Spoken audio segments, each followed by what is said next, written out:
get a good feeling, yeah. I get a feeling that I never had before. No, no, I get a good feeling, yeah. Oh, sometimes I get a good feeling, yeah. I get a feeling that I never had before. No, no, I get a good feeling, yeah. Yes, I can. Doubt, better leave. I'm running with this plan. Pull me, grab me, crabs in the bucket can't have me. I'll be the president one day. January 1st. Oh, you like that gossip? Like you the one drinking what gossip.com. Now I got a word for your tongue. How many Rolling Stones you want? Yeah, I got a brand new spirit speaking and it's done. Woke up on the side of the bed like I won. Talk like the wind in my chest to that sun. G5 in the US to Taiwan. Now who can say that? I wanna play back. Mama knew I was a needle in a haystack. A Bugatti boy, plus way back. I got a feeling it's a rap. ASAP. Bonjour à tous, merci de vous installer. Je me présente, je m'appelle Valérie de Senneville et je suis journaliste aux Échos. Mon journal est très heureux et moi je suis très fière d'être parmi vous. Alors, je vais vous faire une confidence, mais surtout ne le répétez pas. Ça fait 20 ans qu'en termes journalistiques, je vous suis. Je suis votre profession. J'en connais toutes les difficultés, toutes les joies aussi. Et c'est un vrai plaisir pour moi de me retrouver aujourd'hui parmi vous. Déjà en 2004, j'ai animé un de vos congrès. J'en connais donc toute la haute tenue des débats. Alors le congrès a bien démarré. Tout à l'heure, j'ai entendu quelqu'un dans les couloirs du Palais dire on ne trouve plus un seul expert comptable, ils sont tous au congrès. Donc vous êtes tous là aujourd'hui et je vous en remercie. Hier, on vous a parlé de vous. Aujourd'hui, on vous propose de vous parler de vos clients, les entreprises. Quelle croissance pour elles? Comment les accompagner dans cette croissance? Alors, pour aborder ce problème qui est vaste, qui est au cœur de l'actualité politique et économique, des experts, une table ronde, des échanges que je me propose d'animer pour vous. Sans plus attendre, je vous propose d'accueillir les participants à notre première table ronde. Merci d'être là.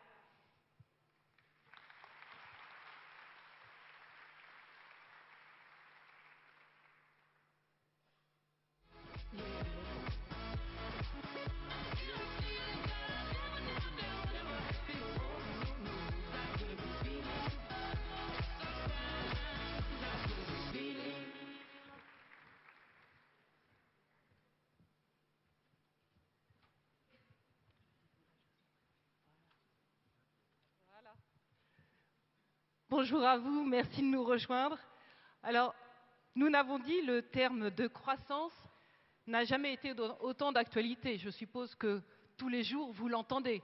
Mais concrètement, la croissance, c'est quoi pour vos entreprises? C'est quoi pour vous? Alors, les experts comptables, vous êtes au cœur de cette croissance. Vous accompagnez tous les jours les entreprises dans cette croissance. Qu'est-ce que vous pouvez faire pour eux? Comment les accompagner? C'est ce que nous allons voir avec les partenaires de notre table ronde. Je vous les présente. Nous avons des experts de l'anticipation. Monsieur Monterrand, vous êtes avocat, mais vous êtes également président du centre d'information du centre d'information sur la prévention. Voilà. Du capital immatériel, Madame Andrieux, vous êtes expert comptable et présidez plusieurs commissions de l'IFA et au groupement des professions de services. Du financement, enfin, Monsieur Mullenbach, vous êtes vous aussi expert comptable, mais aussi vice-président de l'Académie des sciences comptables et financières. Vous nous en direz un peu plus tout à l'heure.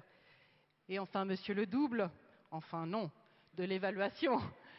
Et vous êtes président de l'Ordre, vous avez été président de l'Ordre et entre autres activités, vous présidez aujourd'hui la Fédération française des experts en évaluation et vous êtes responsable du groupe de travail intégré à l'ORS, qui est, je le rappelle, l'Observatoire de la responsabilité sociétale des entreprises. Alors, on vient de le dire, la croissance, c'est un grand mot, c'est un beau mot, mais qu'est-ce que ça recouvre concrètement? Et la première question que j'ai envie de vous poser, c'est qu'est-ce qui marche?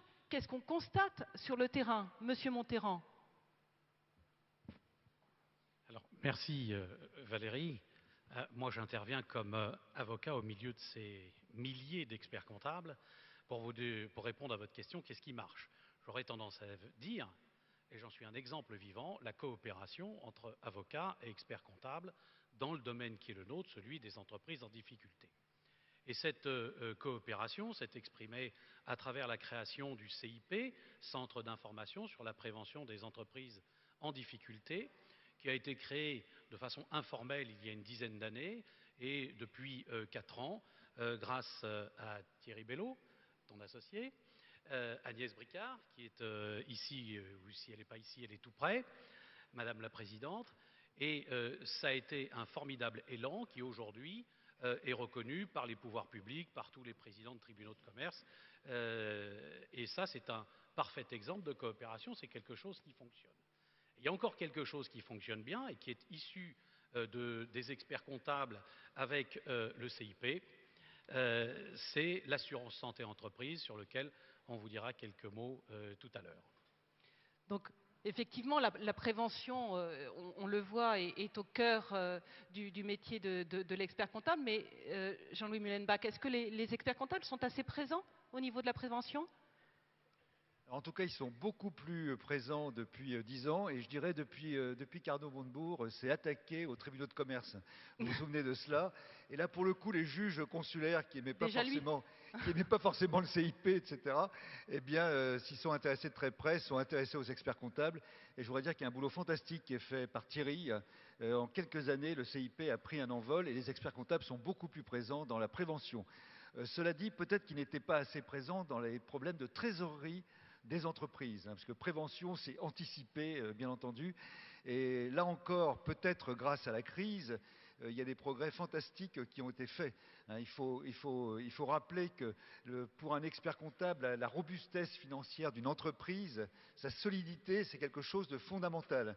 S'il y a quelqu'un qui le sait, s'il y a quelqu'un qui sait que c'est indispensable au développement des entreprises, s'il y a quelqu'un qui véritablement insuffle en permanence aux chefs d'entreprise une culture de fonds propres, c'est pas évident en France, c'est bien l'expert comptable. Donc l'expert comptable est très présent, de plus en plus présent sur ce sujet de la trésorerie des entreprises et pas uniquement des problèmes de ligne de crédit à court terme, mais également des financements alternatifs. Et en plus, notre profession, alors ça c'est Agnès qui en a eu l'inspiration, qui a créé un comité financement et on a signé pour la première fois pour des petites lignes de crédit de moins de 25 000 euros, des partenariats, vous le savez, avec différents réseaux, les banques populaires, LCL, le Crédit Agricole, j'en oublie sûrement Agnès.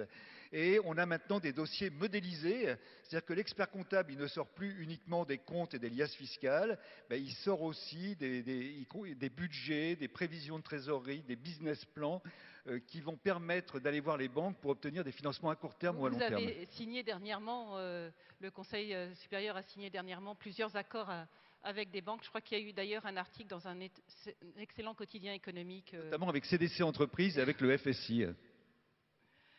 Voilà, donc vous avez eu un beau mot, vous avez dit il faut insuffler une culture de fonds propres. Je trouve ça très beau qu'une profession libérale, qui est normalement axée sur des chiffres, insuffle une culture. Je trouve ça un très joli terme. Mais il y a d'autres choses que les experts comptables peuvent insuffler à leurs clients, peuvent les accompagner. Notamment, on parle beaucoup de capital et d'actifs immatériels. Marie-Ange Gendrieux. Merci Valérie. C'est vrai qu'au moment où 2/3 de la croissance est captée dans les pays émergents et où la Chine vient de déloger à la 2e place pour le PIB mondial le Japon, les entreprises françaises doivent reconquérir la croissance et le capital immatériel sera vraiment un vecteur majeur pour la reconquête de cette croissance. Alors l'enjeu est tel que la profession s'est mobilisée et nous avons produit 12 propositions très concrètes et opérationnelles pour mettre ces actifs immatériels au service de la valeur durable de l'entreprise, autour d'une très belle plateforme d'institutions majeures de place représentant les entreprises et les acteurs des marchés financiers avec comme observateurs l'AMF, la DG6 à Bercy et bien sûr l'ANC. Ce qu'il faut dire, c'est que nous avons montré dans ce rapport que cette croissance, Valérie, ce sera une croissance plus durable.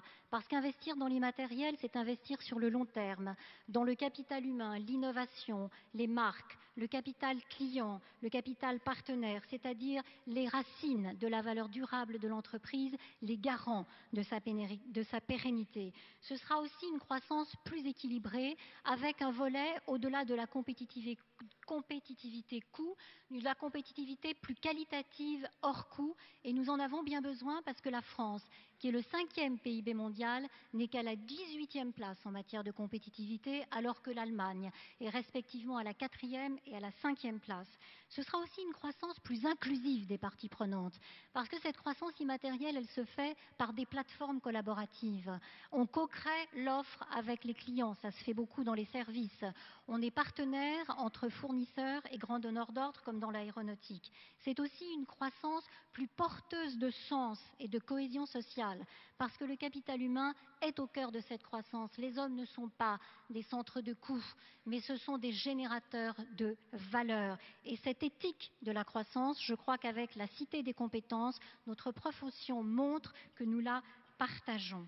Et nous avons, Valérie, organisé la promotion de nos travaux, car oui, il y a une stratégie de communication et de marketing de ce capital knowledge que nous offrons à nos marchés cibles, les entreprises, mais aussi le secteur public, mais aussi les organismes de l'économie sociale et solidaire. Et parce que les PME ne doivent pas être exclues de l'immatériel, nous avons aussi mis en place un tableau de bord de l'immatériel de la PME, tout à fait modulable en fonction de la taille de l'entreprise. Alors bien évidemment, pour conclure, nous avons identifié des conditions majeures à cette croissance par l'immatériel. D'abord, il faut qu'elle trouve son financement. Et là, il y a effectivement un enjeu pour que les investisseurs financiers valorisent bien ce capital immatériel de l'entreprise. Et nous allons engager de nouveaux travaux pour poursuivre ce que nous avons déjà commencé. Et puis, il faudrait aussi une politique de l'immatériel au niveau national et européen pour que la smart economy, qui est déjà inscrite dans les objectifs de l'Union européenne 2020, devienne une vraie réalité. Donc, ce que je comprends déjà de nos premiers échanges, et je trouve ça très bien, c'est que la croissance, ce n'est pas que des chiffres. Voilà. C'est pas 1 plus 1, ça fait 2. Généralement, il faudrait que ça fasse un petit peu plus pour les entreprises. Mais ce ne sont pas que des chiffres. C'est du capital immatériel. C'est aussi de la responsabilité sociétale. Dominique Ledouble. Oui, vous avez posé une question qui est qu'est-ce qui fait marcher ?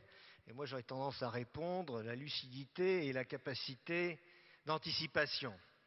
Alors, la lucidité, je reviendrai probablement tout à l'heure sur les questions d'évaluation qui sont particulièrement importantes en ce moment. Mais vous m'avez posé une question sur la RSE. Alors, vous pourriez dire, dans le fond, qu'est-ce qu'on vient nous casser les pieds avec des histoires écologistes ? On n'est pas à Grenelle 2. Je vous répondrai, Grenelle 2, c'est l'apparence. Hein, c'est le décret qui va bien finir par sortir un jour et qui impose à un certain nombre d'entreprises, à commencer par les plus grandes, mais rassurez-vous, les autres suivront, de fournir une liste d'indicateurs sur un certain nombre de sujets. Mais ça, c'est l'apparence. Le fond, c'est quoi ? Le fond, c'est qu'on observe aujourd'hui un mouvement qui vient du marché d'ailleurs et qui ne vient pas de Greenpeace, hein, un mouvement qui conduit et qui fait une pression de plus en plus importante sur les grandes entreprises, à commencer par elles, pour qu'elles donnent autre chose que des chiffres simplement financiers. Ce que les gens veulent, c'est en gros, le marché se dit, moi je voudrais, et c'est ça qui est intéressant aussi pour nous, je voudrais me trouver dans la situation de celui qui a investi en capital risque. Celui qui a investi en capital risque dans une société, il en fait 20 fois le tour. Il ne se contente pas de lire le bilan. Hein. Il regarde des choses comme le business model, il regarde des choses comme la gestion des ressources humaines, il regarde des choses comme la maîtrise des risques, le contrôle interne. Enfin, vous voyez, tout ça, ce n'est pas des chiffres. Sauf que c'est tout ça, c'est cet ensemble de choses qui font les chiffres de demain, hein, qui font les chiffres d'après-demain.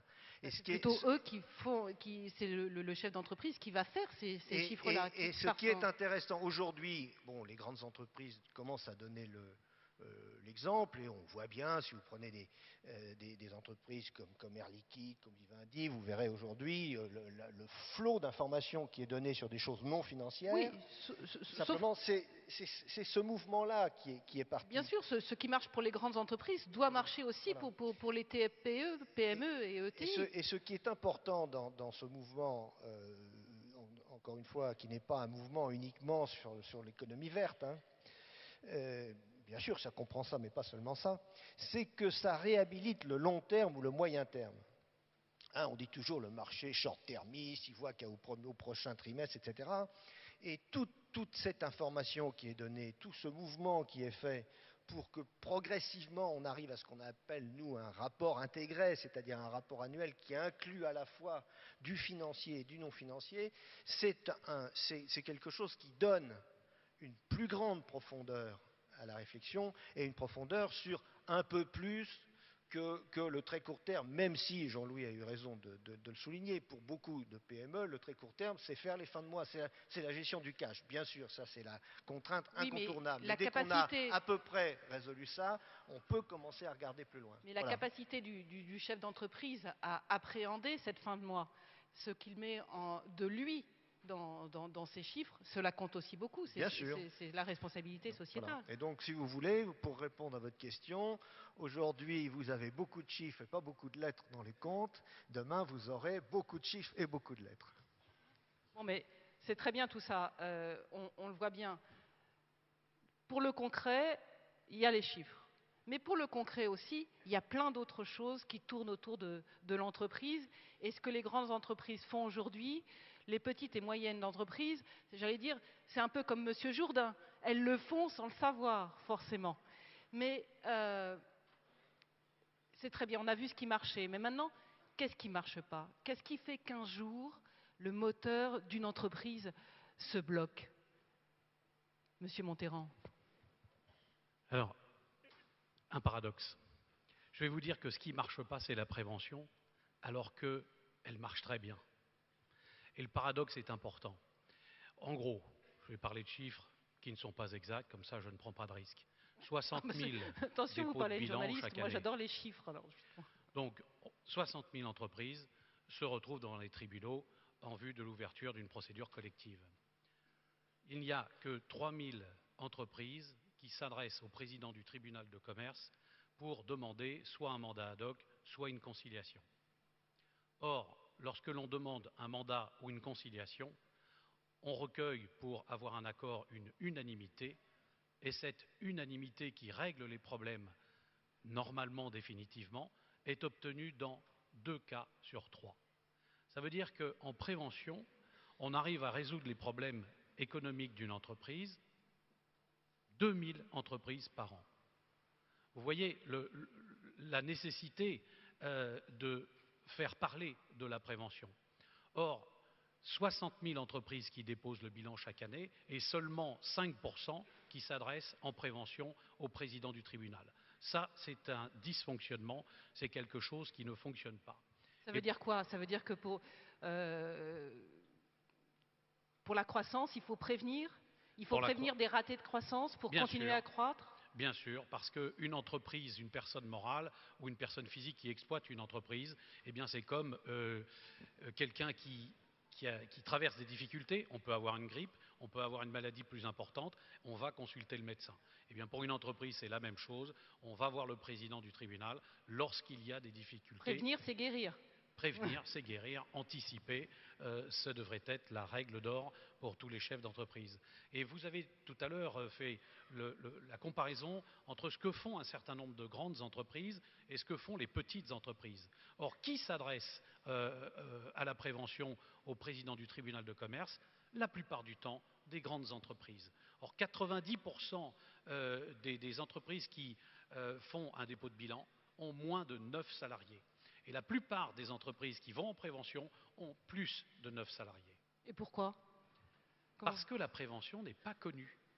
Parce que la prévention coûte cher, et c'est la raison pour laquelle... Et pourtant, tout à l'heure, Monsieur Mullenbach, vous nous avez dit que les experts comptables étaient là auprès des entreprises. Alors, Le tribunal fait peur, si vous voulez, en France. Et aussi, il fait peur aussi aux experts comptables, alors? Non, non, les experts comptables, si vous voulez, le chef d'entreprise est toujours convaincu qu'il va pouvoir s'en sortir, qu'il va trouver un arrangement avec son banquier, avec l'administration fiscale, etc. C'est dramatique, hein. Je crois vraiment que nos confrères sont totalement conscients de cela parce qu'ils voient tellement de PME qui vont au tapis, mais il y a quand même culturellement, si vous voulez, c'est pas évident. Oui, mais alors, justement, Dominique Ledouble, alors comment faire pour que les experts comptables qui aujourd'hui nous écoutent arrivent à convaincre les chefs d'entreprise qui sont leurs clients tous les jours? Vous savez, c'est ce que je disais tout à l'heure. On voit bien que quand les difficultés apparaissent dans les comptes, c'est déjà trop tard. C'est-à-dire que les facteurs qui ont fait que l'entreprise allait mal ont agi en anticipation. Bon. Donc ça rejoint tout à fait ce que je disais tout à l'heure, qui est qu'il faut que nous nous intéressions et que le chef d'entreprise s'intéresse à un certain nombre de facteurs qui constituent son entreprise et dont la détérioration va probablement, pas tout de suite, mais progressivement aboutir à un dépôt de bilan. Bon. Donc c'est l'intérêt de toute analyse qui va au-delà des comptes tels qu'ils sont, même si bien sûr il faut partir des comptes, hein, mais pour essayer de voir ce qui fait qu'on fait tel résultat et à partir de là comment on peut réagir.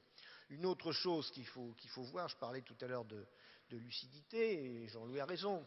Quand on est optimiste, on est chef d'entreprise. Quand on est pessimiste, on est commissaire aux comptes. Il ne faut pas que ça soit l'inverse, évidemment. Nous, on est journaliste, vous savez. Hein, voilà. On parle toujours des trains qui n'arrivent pas à l'heure. Et donc, il faut évidemment que l'optimisme naturel, chevillé au corps du chef d'entreprise, soit quand même temporisé par la lucidité. Bon. Prenons un simple exemple actuellement. Bon, vous avez vu la polémique qui est née depuis 3 jours sur l'imposition évidemment excessive des plus-values de cession d'entreprise. Bon, il faut quand même se poser la question de savoir si les plus-values sont là avant qu'elles soient taxées. Bon. Or, qu'est-ce qu'on voit actuellement ? Quel est le résultat strictement financier, l'incidence strictement financière de la crise ? 2 choses très simples, par exemple. Une banque a fait une étude qui est parue il y a 3 semaines pour vous dire que sur le stock 600, c'est-à-dire les entreprises cotées en Europe, les 600 entreprises cotées en Europe, les premières, il a été passé l'année dernière des dépréciations de goodwill pour 75 milliards d'euros. Bon, ça veut dire que l'immatériel existe, mais l'immatériel, ça disparaît aussi. C'est le cas. Bon, hein, voilà. Vous avez des choses de genre. De même, aujourd'hui, tous ceux qui font un peu de finance dans la salle, et il y en a naturellement beaucoup, le savent. Aujourd'hui, certes, le taux sans risque diminue, mais l'aversion de l'investisseur au risque, elle a augmenté vertigineusement. Hein. Et aujourd'hui, on le voit bien quand on fait des opérations d'offre de retrait, il n'y a plus besoin de donner une prime. Le seul fait de donner la liquidité suffit. C'est-à-dire qu'il y a une prime qui est donnée à la liquidité qui est considérable. Bon, le résultat de tout ça, c'est quoi ? Ben, ça veut dire que le taux auquel vous actualisez vos flux, lui, il a beaucoup monté. Donc votre valeur, elle a diminué. Hein. Bon, ben, c'est des phénomènes comme ça. Il faut que. Alors les gens ont du mal à ça. Ben, ils disent ben, mon entreprise, c'est mon entreprise. Elle marche aussi bien qu'il y a 3 ans, donc elle vaut la même chose. On dit non, monsieur, non, elle ne vaut plus du tout la même chose. Ah bon ? Donc, si vous voulez, je pense qu'il y a là un certain nombre de phénomènes dont il faut que les gens, les chefs d'entreprise soient conscients. Et puisque nous sommes au Congrès de l'Ordre, je renvoie tout le monde à l'excellent manuel d'évaluation qui vient d'être publié par la Maison et qui vous donnera la façon concrète d'expliquer ce genre de choses à nos clients. Un manuel d'évaluation ? Jean-Louis, mais justement, vous présidez un groupe de travail, vous nous en avez parlé tout à l'heure. Est-ce que vous pouvez nous en dire quelques mots là ? Oui, 2 mots, Valérie, je reviens à ça, 2 mots sur ce qu'a dit Dominique, qui me paraît important. Il y a aussi l'aspect culturel de l'expert comptable. Tu as parlé de scepticisme, Dominique. Quand on est commissaire aux comptes, le scepticisme est une hygiène professionnelle. Bon, mais ce qu'il faut bien voir, c'est que Valérie a parlé de profession libérale tout à l'heure. Valérie, nous sommes en train de nous transformer à toute allure. Nous sommes des entreprises de services aujourd'hui. Beaucoup de cabinets ici présents, je parle de cabinets moyens, de petits cabinets, créent des lignes de service. ont des spécialistes juridiques, fiscaux, droit social, développement durable. Nous, on monte, vous voyez, une ligne de service crédit au cabinet. On Je n'avait sais, jamais... mais je vous ai dit que j'avais commencé à vous suivre il y a 20 ans. Alors c'est comme la première et la deuxième chaîne. Vous savez, j'ai un petit peu de mal à passer. Voilà. Mais vous êtes Mais des c'est entreprises c'est et des important, si vous voulez. Je pense entrepreneurs. qu'il y a une transformation de nos cabinets, c'est complètement essentiel. Alors, votre question, Valérie, il y a un truc qui marche pas bien en France, et il y a René Ricol qui connaît parfaitement le sujet, c'est les PME de croissance et les ETI. Les PME de croissance, on parle de PME, je ne parle pas des start-up, on pourra y revenir, où l'expert comptable est quand même très présent. Mais dès qu'on dépasse 100 salariés, vous savez, les ETI sont les entreprises à taille intermédiaire, entre 250 personnes et 5000 personnes. Il faut savoir qu'en France, nous avons 2 ou 3 fois moins de TI qu'en Allemagne, en Grande-Bretagne ou en Italie. Et là, je crois, si vous voulez, que les experts comptables ne sont pas suffisamment présents sur ce marché. Parce que ces ETI, quelque part, elles sont performantes. Il faut savoir que ça représente 40% de l'emploi industriel en France, 40% des exportations françaises. On parle de compétitivité, qu'en général, elles incarnent un capitalisme vertueux. Ce sont des sociétés où il y a une culture d'entreprise forte, où il y a une vision à long terme, où il y a des dirigeants qu'on connaît, il y a un ancrage social. Donc ce sont des entreprises qui ne sont pas encore des grandes entreprises cotées des sociétés du SBF 120, mais qui peuvent aider à la croissance de demain. Et c'est la raison pour laquelle, effectivement, on a créé un groupe de travail en juillet 2011 avec Agnès, PME de croissance et ETI, et on a essayé de réunir tous les représentants d'entreprises, aussi bien des associations comme Croissance Plus, Middle Next, ASMEP ETI, des institutionnels comme la Caisse des dépôts, CDC Entreprises, le FSI, des banques, et on pourra peut-être parler des propositions, si vous voulez, comment les experts comptables peuvent intervenir pour aider les ETI à faire de la croissance. Et puis un point important, c'est vrai, Dominique, qu'il n'y a pas beaucoup de plus-value, etc., mais l'important, c'est quand même d'encourager le risque en France. Si vous voulez, la grande faiblesse pour les start-up, pour les nouvelles technologies, pour les boîtes immatérielles dont parlait Marie-Ange, la grande faiblesse, c'est qu'en France, on a très peu de business angels, très peu, on n'a pas de capitaux risqueurs. Le capital venture par rapport aux autres pays, alors je ne parle pas des États-Unis, du Japon, c'est évident, mais même du reste de l'Europe, est très peu développé. On n'a pas de love money, si vous voulez. La love money, c'est quoi? C'est le fait qu'on a envie de prendre des risques colossaux, au risque de tout perdre, sur son argent personnel. Donc il faut vraiment que la puissance publique encourage cette culture du risque. Mais ça, on verra tout à l'heure. L'après-midi, nous avons des représentants de la puissance publique, comme vous dites, qui viendront nous en parler. Mais on parlait de Manuel de tout à l'heure. Et restons dans le concret. Madame Andrieux. Moi, je pense que pour éviter que le moteur ne se grippe, et notamment les risques immatériels que soulignait le président Ledouble, c'est qu'il nous faut développer une gouvernance de la croissance pour restaurer la confiance. Cette institution invisible qui fonde le développement économique des entreprises. D'ailleurs, la qualité de la gouvernance est désormais un critère incontournable d'attractivité et de croissance pour les entreprises, parce que c'est leur réputation qui leur permet de lier des relations durables avec leurs partenaires ou de lever les financements nécessaires à leur croissance. Or, nous avons identifié un écart d'image défavorable entre la perception qu'ont les investisseurs de la gouvernance française et la réalité de cette gouvernance. Il fallait donc se mobiliser.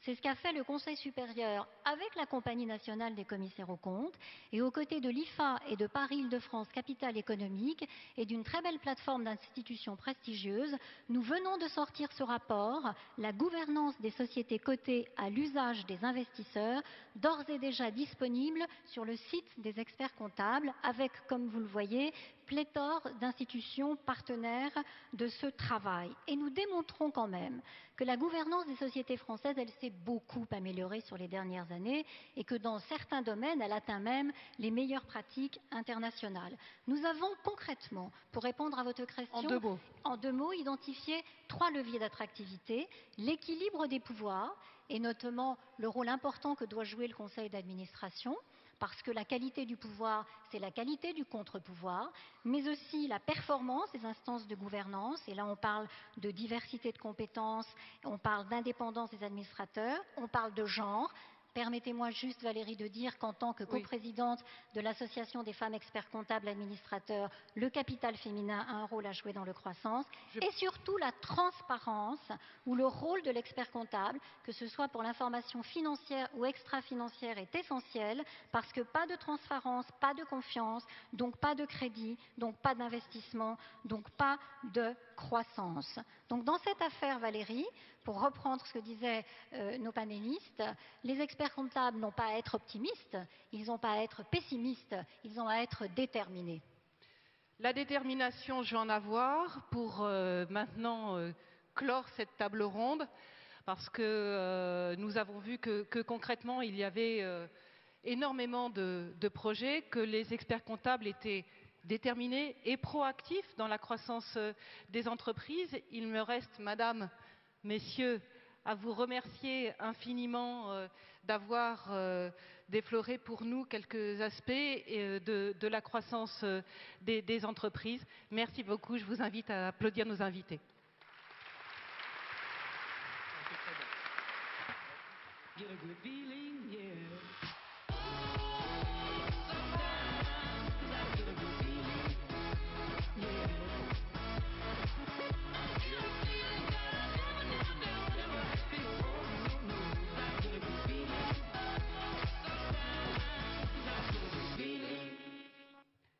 Voilà, première table ronde de cet après-midi. Nous voyons qu'il y a plein de projets, plein de choses concrètes à faire. J'aimerais maintenant inviter René Ricol et Étienne Bernard à monter sur scène pour un échange que nous espérons très riche, j'en suis sûre.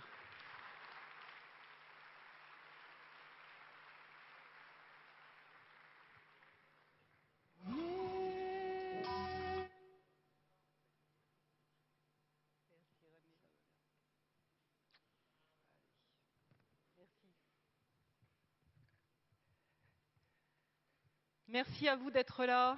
Merci, monsieur. Asseyez-vous, je vous en prie. Ah, ben, vous avez le droit de vous asseoir, c'est compris, dans le prix de l'après-midi. Donc, merci d'être là avec nous, monsieur Bernard. Je rappelle que vous présidez le comité TPE, PME et ETI du MEDEF. René Ricol, j'ose à peine vous présenter, je ne vous présente pas, c'est pas la peine. Tout le monde ici dans la salle vous connaît. Alors, on parle de croissance depuis le début de l'après-midi. On souhaite être concret.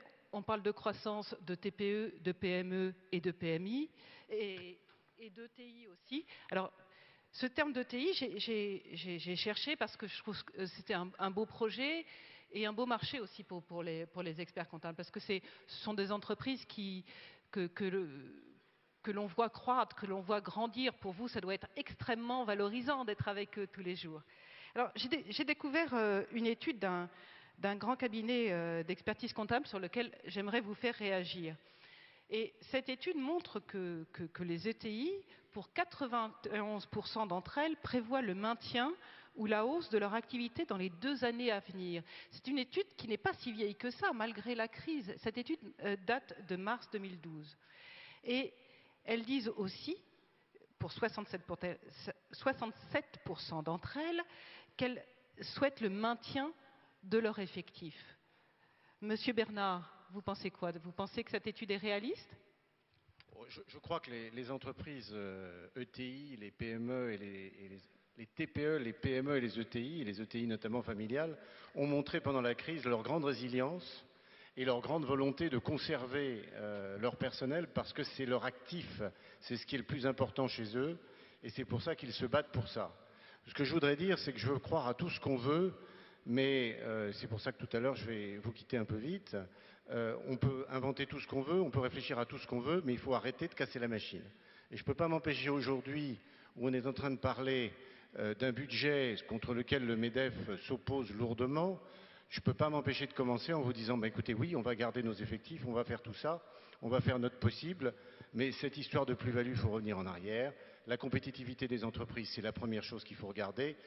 Et ensuite, il faudra regarder comment on peut faire pour que notre vie au sein des entreprises s'améliore. Et bien entendu, l'expert comptable est un partenaire indispensable et on le sait au niveau du MEDEF et on le sait au niveau des PME et on peut faire toujours plus. Justement.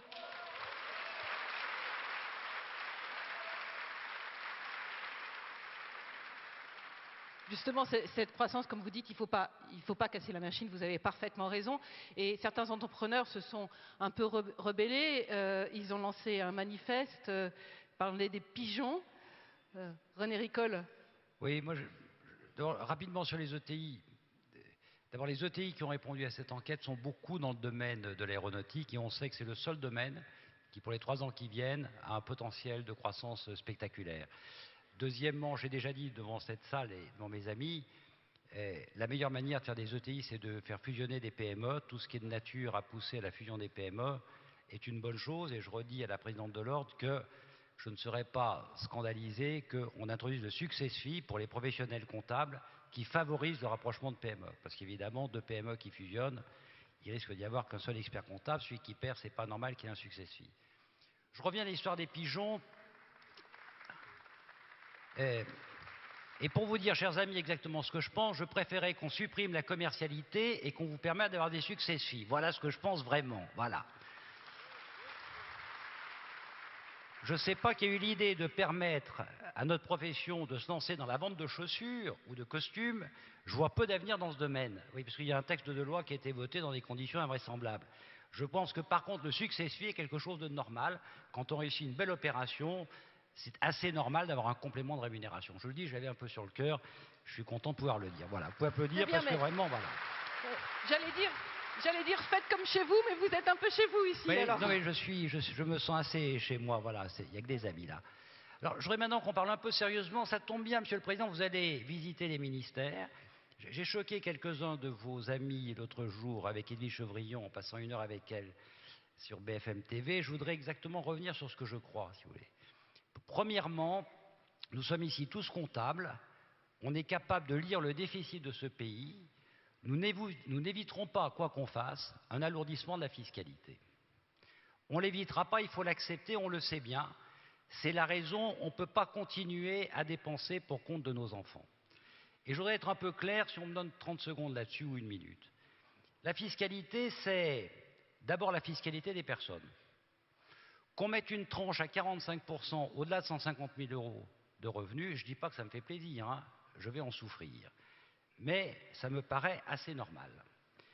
Qu'on mette une tranche, je l'ai déjà dit, à 75%, c'est absurde. Pourquoi? Parce que ça offre un alibi formidable à un ensemble de grands groupes qui voient des équipes jeunes de management demander à être expatriées.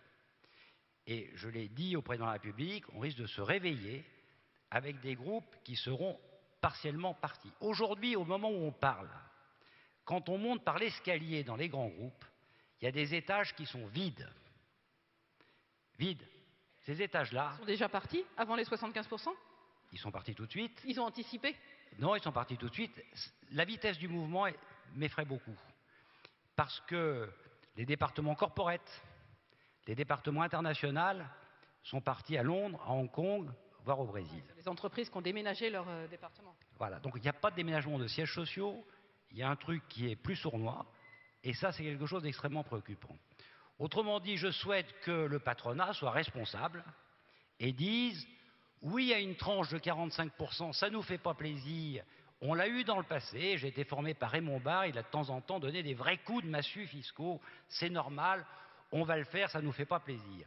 Non aux mesures qui sont de nature à donner un alibi à des gens pour partir, parce qu'il y en a déjà assez qui sont partis, et si on évitait la fuite. Deuxième élément, sur les plus-values de cession.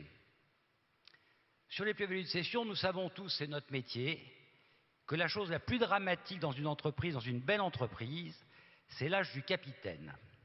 Et quand l'âge du capitaine se met à dépasser dangereusement certaines limites, mettons 70 ans, il est urgent que le capitaine passe la main. Ce qui se passe aujourd'hui avec les annonces qui sont faites, c'est que le capitaine dit « je vois aucune raison de passer la main ».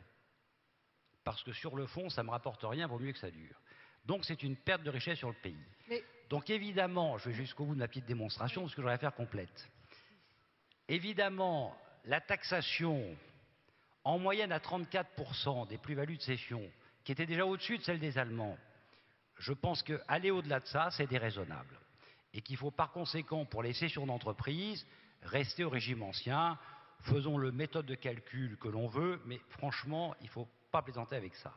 Que de l'autre côté, un patronat responsable dise que les spécialistes de j'achète une petite boîte de technologie, je la développe un peu et je la revends à l'Asie ou aux États-Unis, soient taxés à 100%, ça ne me gêne pas du tout. Autrement dit, je voudrais qu'on ait une vraie position argumentée, vous voyez ce que je veux dire? Pas simplement dire non à tout, dire oui à tout. Je voudrais qu'on dise, pour les personnes, hausse de la fiscalité inévitable, 75% absurde. Pour les entreprises, la spéculation que nous dénonçons tous, qui nous a fait tellement de mal, qui entraîne de la perte de technologie, on taxe à plein sur l'impôt sur le revenu. Oui, parce que c'est du potentiel d'emploi et de richesse pour la France qui disparaît ailleurs, et c'est normal. Et par contre, l'entrepreneur qu'on taxe et qu'on empêche de vendre une entreprise qu'il a créée et qui a fait des emplois, qu'on taxe dans les conditions où on s'apprête à le faire, c'est anormal. Je voudrais qu'on ait cette position balancée pour être crédible et respecté. Voilà.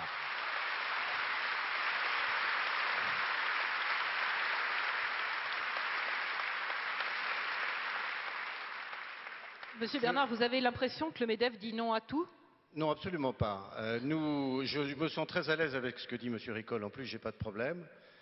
Au nom du comité TPE, PME, ETI, on se bat depuis des semaines sur cette histoire de plus-value. Nous savons tous qu'il faut trouver des recettes fiscales, mais on sait tous aussi qu'il faut faire des économies. Donc je rajouterai à votre discours, oui, on augmente les impôts, mais moi j'y croirai plus quand on baissera aussi de façon plus importante les dépenses de l'État. Petit complément de ce que vous avez dit.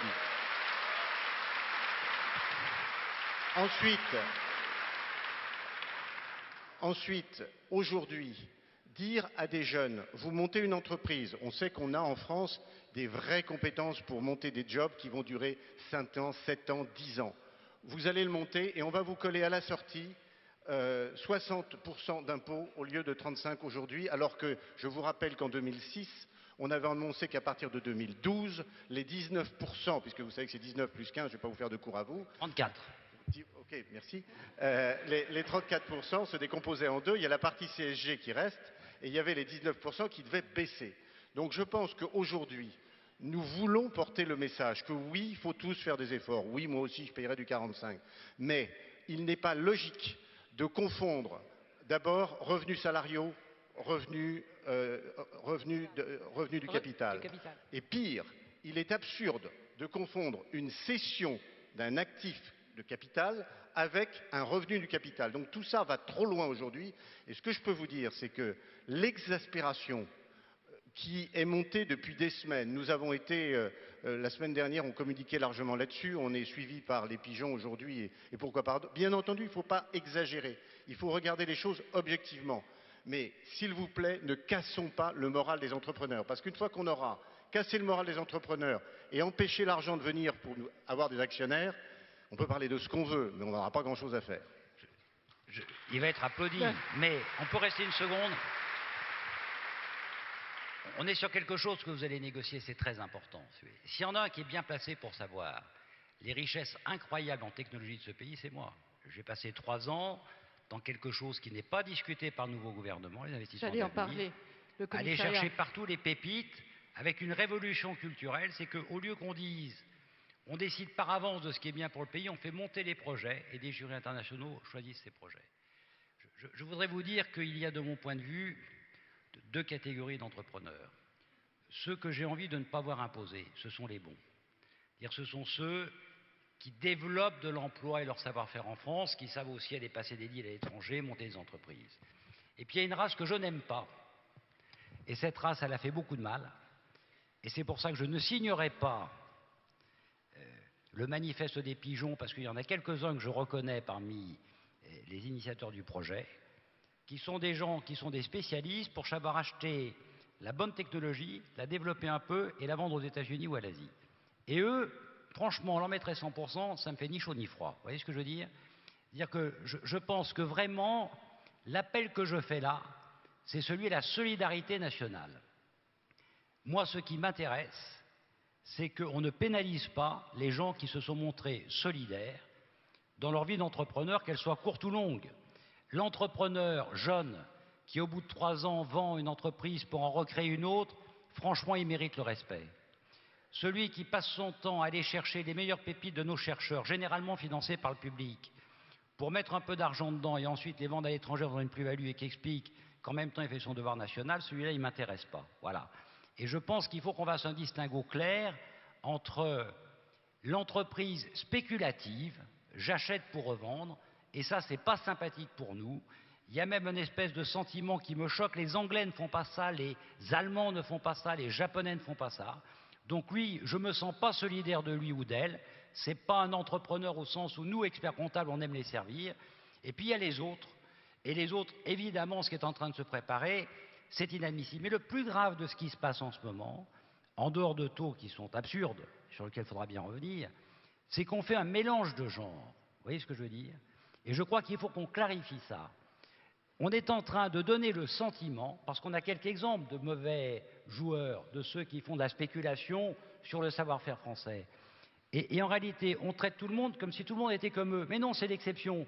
Alors ceux-là, ils ont le courage de dire, on n'est pas solidaire d'eux, par contre les autres, il faut les préserver. Ça me paraît important de mettre ce distinguo et qu'on arrête de traiter comme des bandits des gens qui ont consacré leur vie à créer de l'emploi dans ce pays et qui sont formidables.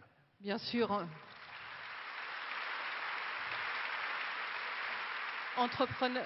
Entrepreneur, il n'y a pas de plus beau mot que le mot entrepreneur et le mot entreprise. Je pense que tout le monde est d'accord ici. Et merci, Monsieur Rigol, de parler vrai, mais on l'a vu tout à l'heure. Il faut donner du sens à cette croissance et pas, au nom de quelques mauvais joueurs, comme vous l'avez dit, casser cette croissance. Monsieur Bernard.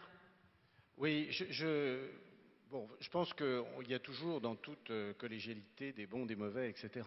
Je pense qu'aujourd'hui, il y a quand même un décourageant que moi, je n'ai que 37 ans de vie professionnelle, j'ai quand même jamais vu à ce point des gens qui disent mais où est-ce qu'on va? Et je pense qu'il faut faire passer le message, ne pas le brouiller et expliquer qu'on est d'accord pour payer des plus-values, mais pas n'importe quoi. On est d'accord qu'il faut des impôts, mais pas n'importe quoi. Je voudrais rebondir sur l'histoire de l'ETI, parce que je préside, enfin j'ai une entreprise qui est une petite ETI, je connais un peu ça, et revenir ETI, expert comptable. Tout à l'heure, j'ai écouté votre débat, et il m'est revenu 2 remarques. La première, après René Ricol, Gérard Ramex, il y a eu en France quelque chose d'assez puissant, qui a été la médiation du crédit. La conclusion de la médiation du crédit a été, finalement, si les entreprises et les banquiers parlaient le même langage, on arriverait à quelque chose. De là est sorti un mouvement vertueux qui s'est fait avec les experts comptables, qui s'est fait avec les commissaires aux comptes. J'ai compris qu'enfin, moi j'ai l'impression que c'est souvent les mêmes entreprises. Enfin, il y a ces 2 responsabilités différentes. Il y a une frontière que je connais bien. Et je crois que là déjà, vous avez, nous entreprises, on a à bien comprendre l'intérêt et le rôle que peut jouer l'expert comptable dans cette prévision. Et je voudrais y rajouter, peut-être, si vous le permettez, vu de ma place d'entrepreneur, une demande. Lorsque l'on grossit, on a l'habitude d'intégrer un certain nombre de choses dans notre entreprise. Par exemple, on a un service comptable qui grossit et on a tendance à se passer d'une expertise comptable extérieure. Et quand on veut avoir affaire à une expertise comptable extérieure, on veut avoir affaire à des spécialistes dans un domaine donné.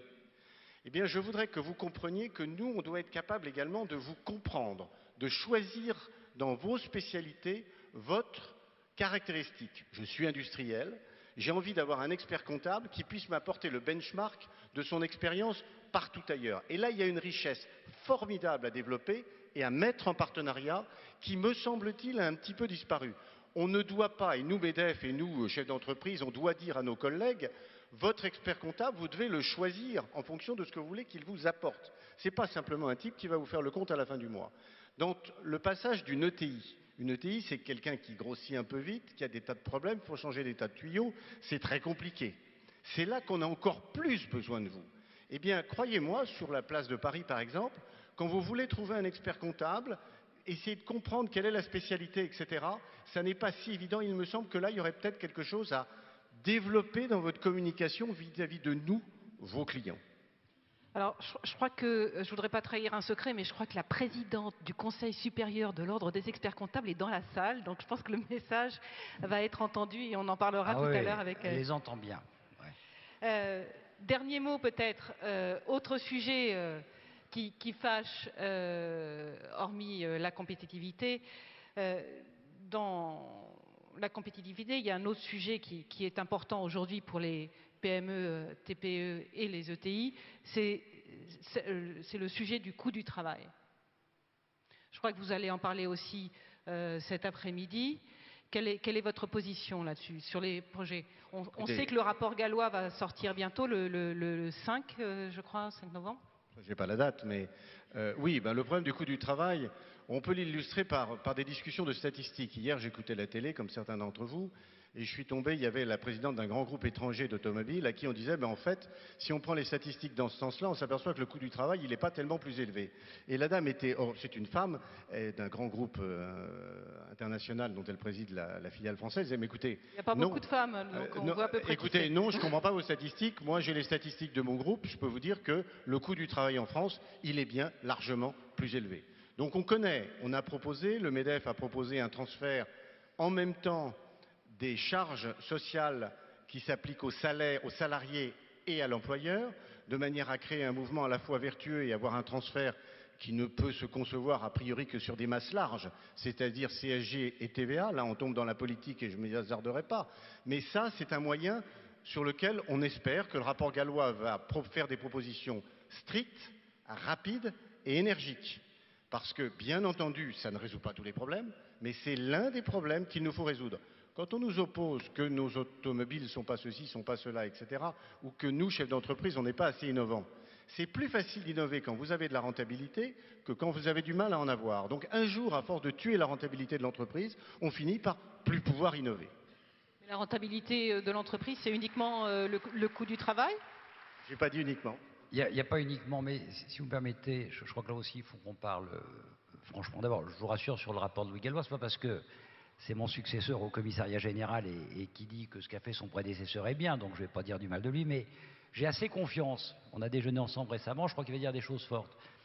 Je crois qu'il ne faut pas qu'on se raconte d'histoire entre nous. Bon. Il y a eu une erreur incroyable qui était celle des 35 heures. Dans les grands groupes, on était déjà en train de descendre aux 35 heures, tranquillement. Il y avait le dispositif Robien, ça se passait très bien. C'est tout à fait acceptable pour la plupart des grands groupes. Dans les PME et dans les ETI, c'était juste un drame. Donc, on avait quelque chose qui se passait bien pour des raisons vraiment absurdes. On a généralisé ce système. Aujourd'hui, ça a quoi comme conséquence concrètement? Ça a une conséquence qui touche du coup tout le monde, y compris les grands groupes. C'est que les cadres, ceux qui travaillent avec un forfait, ont un petit système qui s'appelle les RTT. Si vous recevez des Allemands, j'en ai reçu beaucoup quand on essayait de faire des accords entre la France et l'Allemagne, sur des projets de recherche, c'était juste terrifiant. Les 5 semaines de plus apportées, et ce qui m'effraie le plus en réalité, c'est que je vois mes propres enfants, qui maintenant sont grands, qui ont des enfants, s'habituer à ce système et me dire, mais papa, on a besoin de nos 9 semaines. Et je dis, vous déconnez complètement, moi j'en avais pas quand je démarrais. Bon. Donc évidemment, on a un petit sujet, vous voyez. Donc, d'un côté. Et de l'autre côté, il n'y a pas de miracle, on a 18% d'écart de prix de revient avec l'Allemagne. J'allais vite parce que je sais qu'il faut que vous partiez. 18%, c'est simple, c'est ou de la TVA ou de la CSG, et c'est l'augmentation de la quantité de travail. C'est tout, c'est mécanique. Là, on est comptable, l'équation à deux inconnus, on ne sait pas faire, mais la simple, on sait la faire, et c'est comme ça que ça doit se passer. Les chefs d'entreprise aussi. Et voilà. Voilà. Merci beaucoup. Merci beaucoup René Ricol de la franchise de cette analyse. Merci Monsieur Bernard de votre œil d'entrepreneur. René Ricol, vous restez avec moi? Monsieur Bernard, je vous raccompagne, je vous remercie infiniment.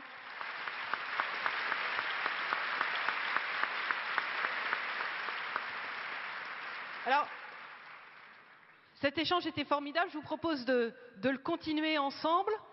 Mais on garde le même sujet, on change un peu les acteurs. J'appelle donc votre présidente Agnès Péricard et Monsieur Brady qui est président de la CDC Entreprise. Merci de les applaudir.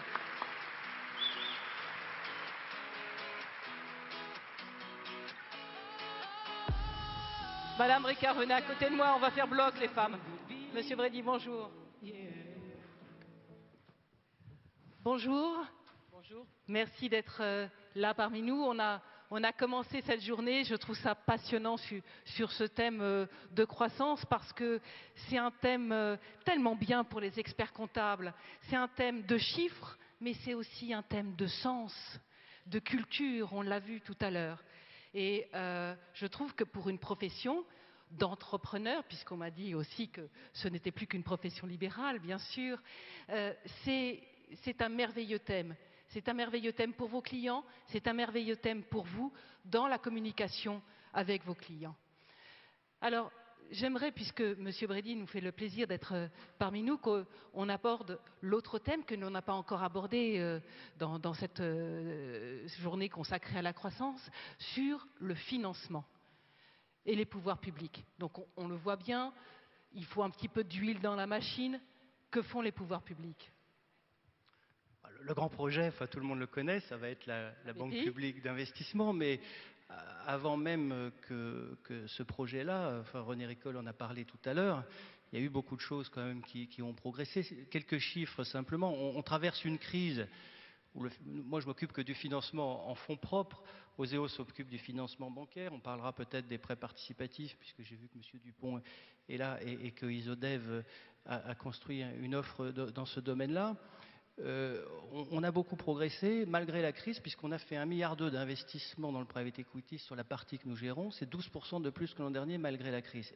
Mais ça, c'est pas fait tout seul. Ça s'est fait évidemment en continuant à mobiliser les investissements privés. Ça s'est fait aussi avec un effort public considérable d'investissement direct public, dont le grand emprunt et la création du fonds stratégique d'investissement.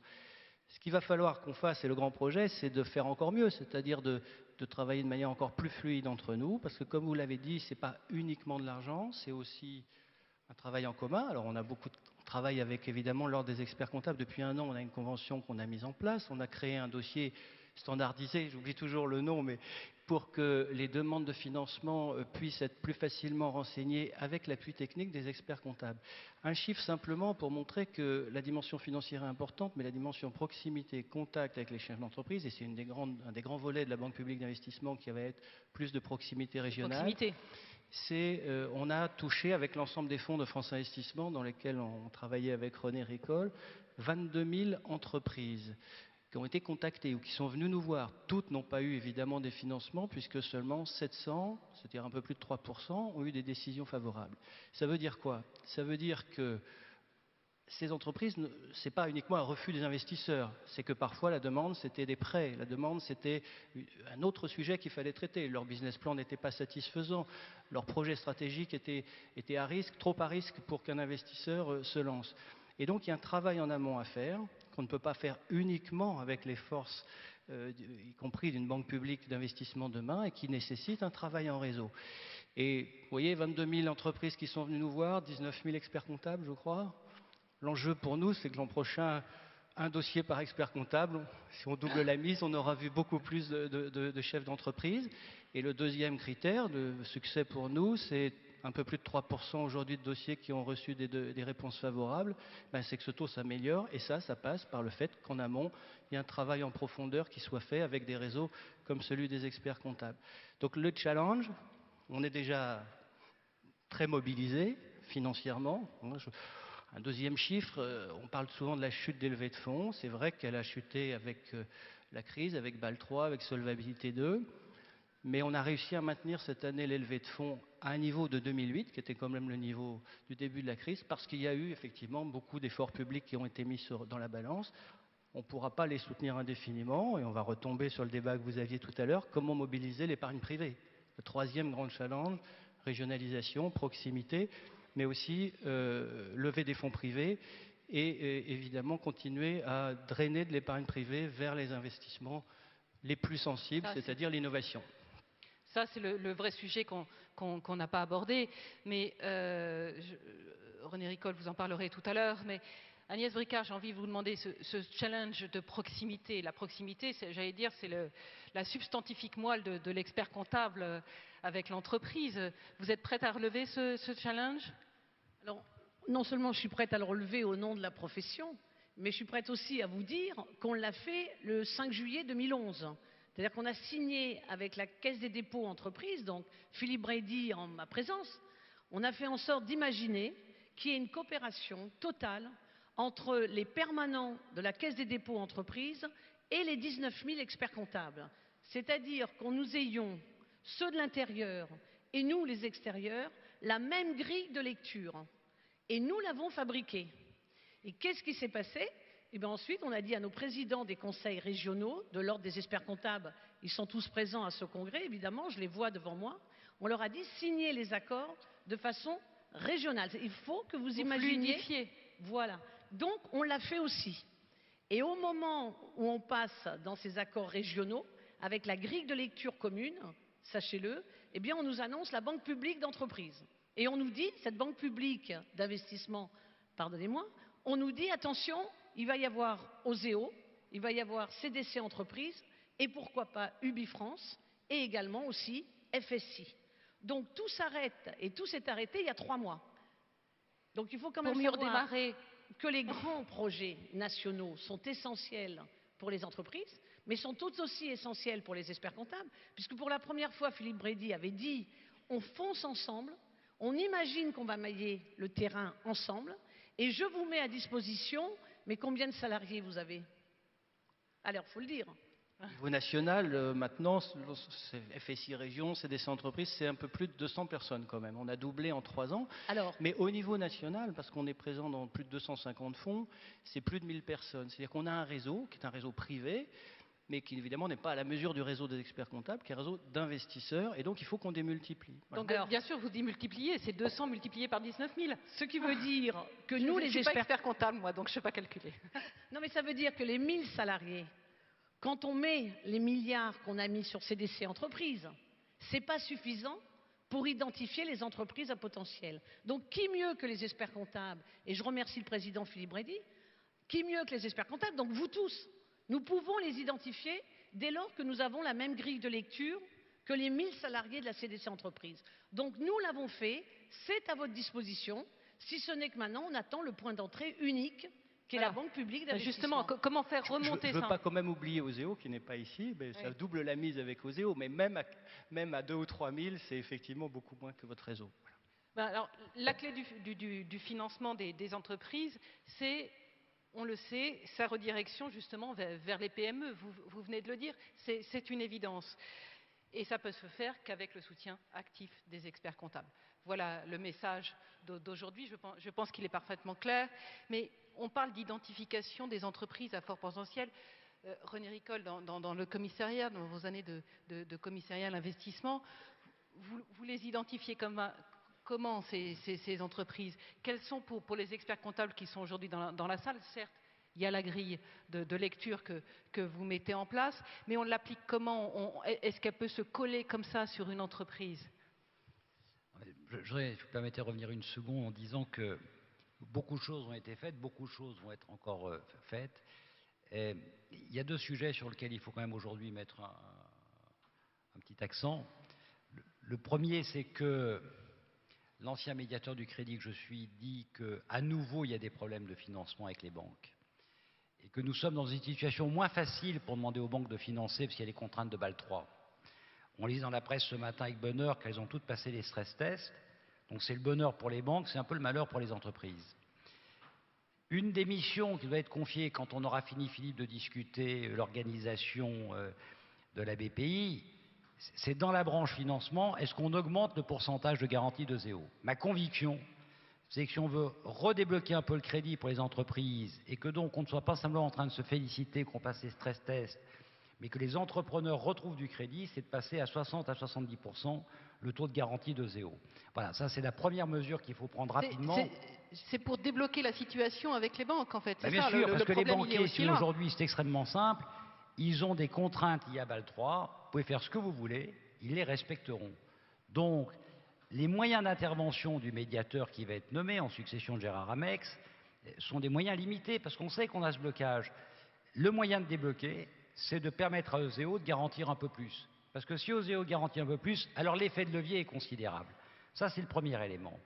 Deuxième élément, on a fait beaucoup dans le domaine,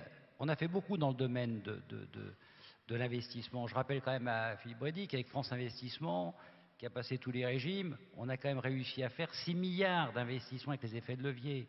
En capital développement, on est devenu l'acteur principal. Et le deuxième programme qui est en cours permettra à France Investissement de continuer, quel que soit le nom qu'on lui donne. Il y a un trou dans la raquette. On ne le dira jamais assez. Nous avons des entreprises, des clients, qui n'iront jamais voir un fonds d'investissement. Et on peut le comprendre, même en capital développement. Parce que le chef d'entreprise, lui, son horizon long, ce n'est pas 7 à 9 ans, c'est bien plus long que ça. Et il dit, vous venez me voir en capital développement, vous prenez 30% chez moi. Mais quand vous allez vouloir les revendre, vous allez faire quoi d'autres 30%? Un jour, vous allez me pousser à me vendre avec vous. Et donc, nous avons une faiblesse en France, on ne le dira jamais assez. On avait, avec Jean-Pierre Jouyet et avec Gérard Amex, diligenté une enquête là-dessus. On n'est pas déçus. Sur Alternext, nous avons une faiblesse d'ouverture du marché boursier pour les petites et moyennes entreprises. Alors, on vous rassure en disant, les Anglais en ont perdu 100. Vous dites, c'est bien, nous, on en perdrait 100, on n'en aurait plus. Voilà, on est chez les fous. Il y a un ensemble d'entreprises qui relèvent du marché boursier. Il faut donc simplifier les conditions. La chance que l'on a, c'est que Gérard Amex, qui a été médiateur du crédit, l'auteur d'un ensemble de rapports, là, il a bien vu le sujet. Pour simplifier, il va simplifier. Faut-il ensuite qu'on ait des acteurs mobilisés? Les acteurs, c'est Nice Euronext, qui doivent comprendre qu'en dehors de New York, qui est très intéressant, mais il peut y avoir aussi du côté de Metz, en dessous de Vienne, enfin partout en France, même à Bourg-en-Bresse, il peut y avoir des belles entreprises, eh oui, qui méritent peut-être qu'on les finance. C'est un vrai trou dans la raquette. Et ça, vous savez, dans le projet de BPI, Philippe, il faudra bien qu'on intègre aussi cette dimension d'assurer une liquidité sur ce marché pour qu'il puisse tourner. Parce qu'il y a des entreprises formidables qui ne viendront jamais au fonds d'investissement. Et quand tu parlais des 700 sur 20 000 ou je ne sais pas combien, tu oublies de dire, Philippe, qu'il y en a beaucoup que tu aurais adoré financer, ou que certains de tes fonds affiliés auraient adoré financer, et qui ont dit, pas du tout, on ne veut pas de vous. Et pourquoi ils ne veulent pas de nous? Ils ne veulent pas de nous parce qu'ils veulent maîtriser leur actionnariat minoritaire. Ça se fait en bourse. On va laisser M. Brady répondre, mais avant Agnès Bricard, j'aimerais que vous répondiez à cette question qui concerne directement les experts comptables, justement sur comment accompagner le chef d'entreprise à dépasser cette peur de l'investisseur. Donc 2 points. La première, c'est qu'avec Oseo, nous avons travaillé sur les prêts participatifs. Donc le trou dans la raquette, il est vrai, il existe, mais un ensemble d'experts comptables sont allés justement présenter à Oseo des entreprises qui avaient besoin de ces prêts participatifs. Qui veut dire que dès lors qu'il y avait une augmentation de capital de, admettons, 10 000, on pouvait demander à Oseo 10 000 en prêts participatifs. On peut faire la même chose pour 100 000. C'est pas fini. Au niveau de ces prêts participatifs, il était même possible, avec des crédits bancaires, de demander aussi à Oseo, de dire voilà, j'ai souscrit des emprunts bancaires, je vous demande le prêt participatif, non pas de la moitié, mais c'était du quart. Donc sur les prêts participatifs, on a résolu un premier problème. Je suis un peu au courant parce que les prêts participatifs, c'est moi qui les ai financés avec l'investissement d'avenir, donc j'en ai un petit souvenir. Oui, voilà. Oui, mais bel effet de levier, à 12 comme effet de levier. Vous savez, c'est pas mal ça quand même. Mais René, on l'a utilisé. Mais il en reste, Agnès, qu'il faut vraiment des capitaux durs qui ne coûtent pas d'intérêt. Et je viens maintenant à Nice Euronext. J'aime beaucoup quand je reviens à Nice Euronext. Donc il faut savoir que tout ce qui est bourse, pour la première fois, le Conseil supérieur a participé autour de table des propositions. Dans les nouvelles propositions, on appelle maintenant la bourse de l'entreprise. On verra si on fige définitivement le terme bourse de l'entreprise. On sait qu'aujourd'hui, le Conseil supérieur a dit, avec un ensemble d'acteurs, comme les avocats notamment, on peut avoir des comités de proximité. Il faut que les entreprises, comme on a un chanteur, il a un impresario, le chanteur. Pourtant, il chante bien. Il prend un impresario. Eh bien, il faut que ces entreprises, quand elles veulent aller à la bourse, ou qu'elles aient une respiration à un moment pour dire pourquoi pas moi, il y ait un comité constitué d'experts comptables, d'avocats, d'autres, qui puissent dire ben voilà tous les cas possibles pour vous. Et ça, il faut que ça soit fait, ce qui n'est pas le cas. Il y a d'autres propositions que nous avons faites, je ne les dirai pas toutes, mais vous verrez qu'on a donné dans un rapport un ensemble de propositions des experts comptables. Donc on essaye d'imaginer qu'on a les PME, et sur ces PME, c'est difficile pour certaines parce qu'elles n'ont pas de projet de développement. Pour aller à la bourse, il faut un projet de développement. Et il faut fabriquer ce projet de développement. Donc les experts comptables, il faut bien voir que dans la partie capital immatériel, parce que je vais revenir à ça, il faut aussi détecter dans l'entreprise cette partie d'invisible qu'est le capital immatériel. On en a parlé tout à l'heure. Et ensuite les amener à la bourse. Voilà. On va laisser, il nous reste que très peu de temps malheureusement, Je mais vais essayer Monsieur d'être Brady, très j'aimerais rapide. que... Simplement, évidemment, il y a beaucoup d'entreprises qu'on aimerait aller voir. D'ailleurs, la démarche d'appel à projet sur les fonds, ou ce qu'on fait sur le fonds numérique, par exemple, sont un bon exemple où on va, d'une certaine manière, indirectement, chercher les entreprises, alors qu'aujourd'hui, les fonds sont plutôt en réponse à des demandes. Donc là, il y a un vrai travail proactif à faire où les experts comptables peuvent nous aider. Et le travail de détection, il est très complexe. Une entreprise innovante, effectivement, il peut y avoir des valeurs immatérielles qu'on ne voit pas forcément dans des comptes. C'est tout le problème de l'amorçage où il n'y a pas de recul sur les comptes. Et ce travail-là, évidemment, il faut l'entreprendre parce que, comme tu l'as dit tout à l'heure, les ETI, il faut les construire, il faut rapprocher les PME. Et il y a une aversion des chefs d'entreprise qu'on ressent particulièrement à ouvrir le jeu, à préférer le prêt, à préférer les obligations convertibles plutôt que le capital qui va les diluer et leur faire perdre la maîtrise. Et là, il y a un travail de pédagogie que les experts comptables peuvent faire. Sur le prêt, même si ce n'est pas le domaine de CDC Entreprises, mais je voudrais quand même réagir sur les garanties. Les trous de la raquette. Sur les garanties. Je pense qu'il y a un deuxième sujet dans BAL 3 Solvabilité 2, c'est la solvabilité aussi. C'est-à-dire que la garantie est une bonne réponse sur l'aversion au risque que les banques peuvent avoir dans une période de crise, mais on entend dire partout qu'elles veulent aussi réduire leur bilan et que de ce point de vue-là, il y a aussi un problème de réorientation de l'épargne vers les entreprises et notamment pas toutes les entreprises. Elles ne sont pas égales face à ce risque, face à ce problème. Les petites PME le sont. Et évidemment, le private equity, comme on l'appelle, c'est important. On a, je crois, le deuxième système le plus performant, j'allais dire, de private equity en Europe derrière l'Angleterre. Mais il faut pouvoir en sortir. Et on accompagne aussi longtemps qu'on peut les entreprises jusqu'au stade d'ETI. Ensuite, il faut que d'autres formes de financement prennent le relais, la bourse évidemment, les financements obligataires, l'accès direct au marché, qui ont l'avantage d'éviter BAL 3 et Solvabilité 2. Je voudrais dire un mot. Je voudrais dire un mot, moi. Je voudrais dire un mot parce que je pense qu'Agnès a dit des choses importantes sur la façon très concrète dont les experts comptables commençaient à s'occuper des choses. J'ai envie de dire une chose à cette profession que j'adore. Ça fait, je ne sais pas, 30 ans que je participe à tous les congrès.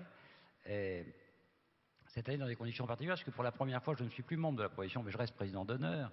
Et c'est une profession merveilleuse. J'ai revendiqué sans arrêt mon titre d'expert comptable, quelles que soient les fonctions que j'ai occupées. L'expert comptable, femme et homme, a fait un serment qui est tout à fait particulier, qui est de dire « je respecte la loi, je la fais respecter ». C'est un serment d'intégrité. Et l'expert comptable, il a joué sans hésiter un rôle public dans le débat actuel. Parce qu'il n'est d'aucune partie si ce n'est celui de l'entreprise. Et donc je crois qu'en ce moment, on doit entendre évidemment tous les mouvements qui ont des choses à dire, mais je crois que la profession comptable a à s'exprimer publiquement sur ce qu'elle considère bien et ce qu'elle considère mauvais, parce que c'est un gage d'intégrité. Et si les experts comptables disent « nous considérons que tel dispositif est bon, tel dispositif est mauvais », par exemple sur les plus-value, ce qui serait légitime, cette expression de la profession, eh bien, ça aura du poids et ça aura de la valeur. Et donc, je voudrais encourager à ce qu'il y ait des prises de position publiques aussi concrètes, Agnès, que les prises de position très claires pour permettre à des entreprises d'aller en bourse. Et donc, j'encourage la profession à publiquement prendre position. Et là, mais la profession, avec vous, Agnès Bricard, a déjà commencé à le faire et j'aime cette image de l'expert comptable, acteur social au sens société et engagement social. J'aime aussi cette image de l'expert comptable, impresario de l'entreprise. Je suis sûre que tous ici, vous avez toujours rêvé d'être des artistes. Mais en attendant, il me reste tous à vous remercier, Monsieur Brady, merci beaucoup. Agnès, vous restez avec nous, je crois. Voilà. René aussi, Monsieur Brady, merci infiniment. Applaudissons-les parce que c'était vraiment formidable.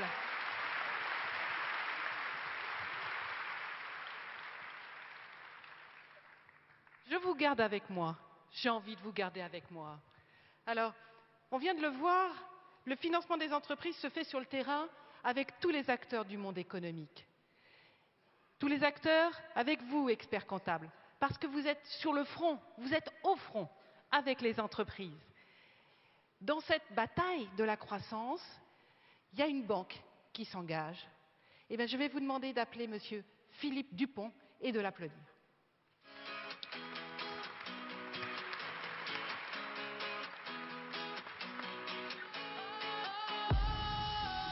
Sometimes I get a good feeling, yeah.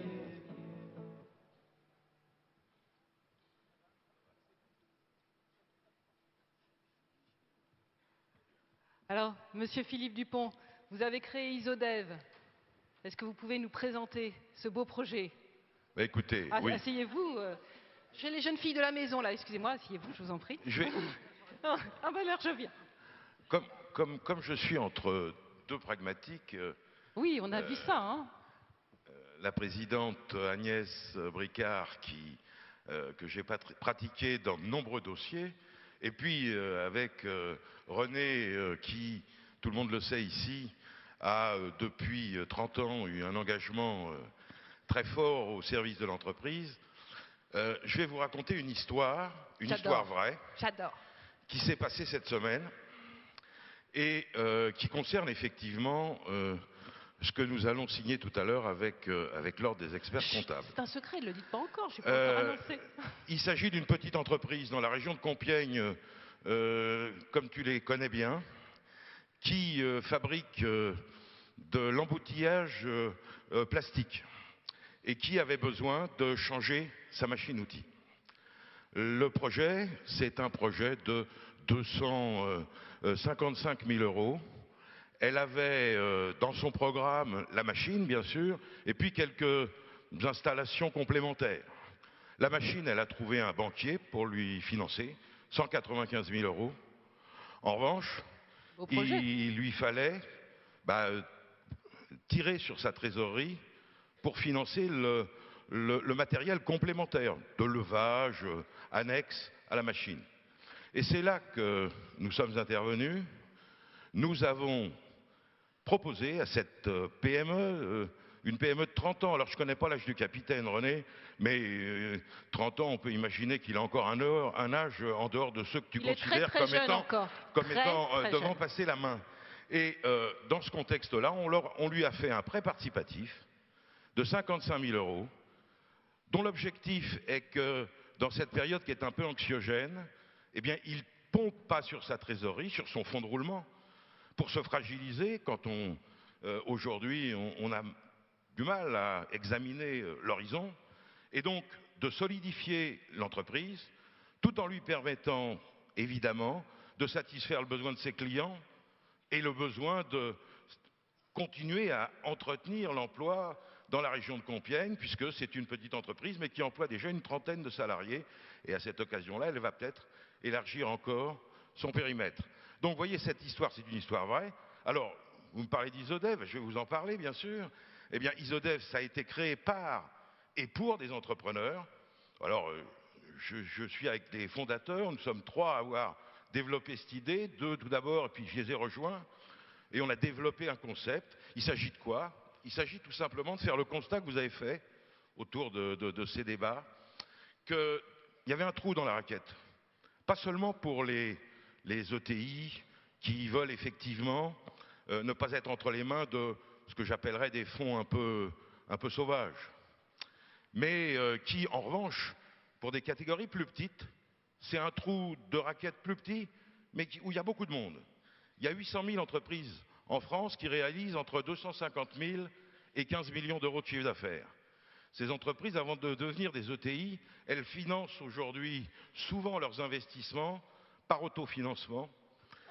Et malgré les efforts de Zéo ou de Philippe Brady, que je salue et qui est parti, eh bien, c'est un marché qui n'est pas adressé.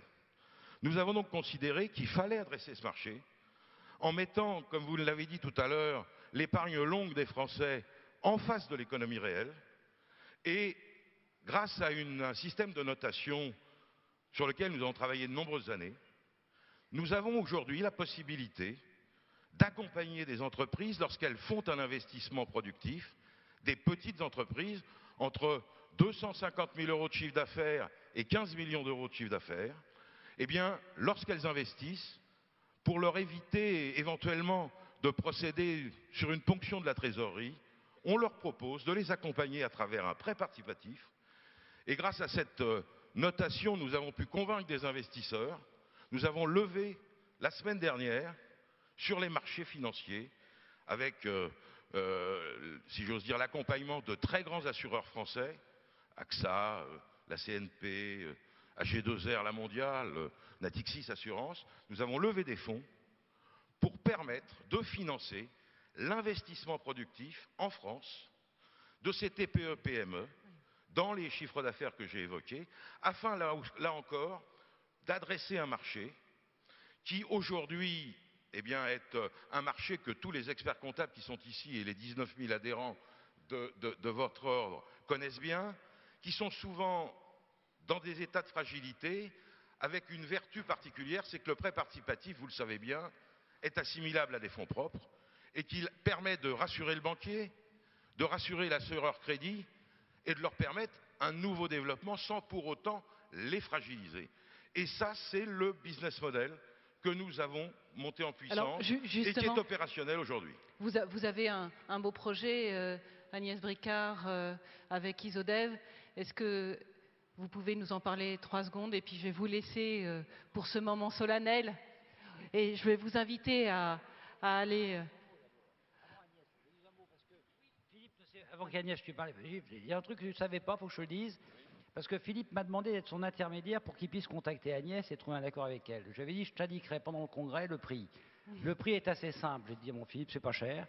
Donc la moitié de ton bénéfice est versée à l'ordre en réduction des cotisations des membres. Voilà, c'était pas cher. On est d'accord.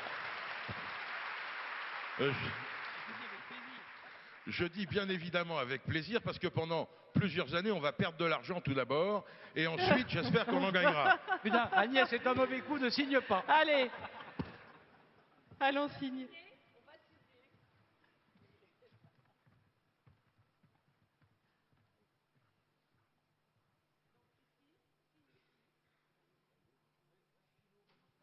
C'est toi qui vas nous prêter. Tu sais qu'on garde le stylo normalement.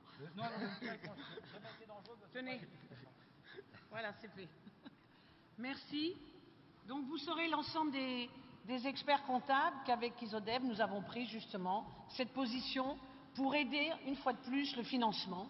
Donc merci à vous, Monsieur le Président. Puis merci à René d'être une fois de plus un parrain, c'est ça? Oui. Bon, juste une précision, si Madame la Présidente me le permet. C'est que dans quelques semaines, au plus tard 2 ou 3 semaines, sur le site de l'Ordre, vous aurez la possibilité de consulter un feu tricolore sur toutes les entreprises pour lesquelles, évidemment, vous êtes sollicité pour un investissement. Et dans le cadre de ce site, vous aurez un feu tricolore. Vert, vous aurez automatiquement l'accord d'Isodev en inscrivant le nom de l'entreprise à travers son numéro SIRET. Si c'est orange, on vous demandera 48 heures. Si c'est rouge, ça ne sera pas possible.